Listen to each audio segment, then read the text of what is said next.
All right, well, thank you. Well, I'm here today with Queensbury School Superintendent Doug Huntley.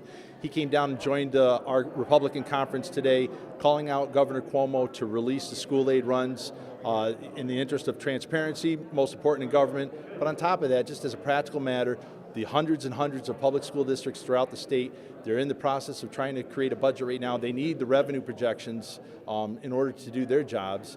So there's a lot at stake for our children, for our schools, and so I'm happy to have Doug Huntley here from Queensbury with me. He happens to be my homeschool superintendent for our child, but he's somebody that's been an advocate for education issues and in the last several years, particularly the GEA.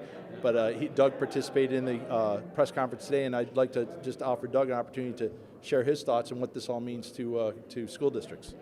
Well, I want to thank Assemblyman Stec for inviting me here today and having the opportunity to speak. The public schools in New York State are at a distinct disadvantage without the state aid runs at this point in time in the year. We need those state aid runs in order to operate our multi-million-dollar businesses in each of the communities in this great state.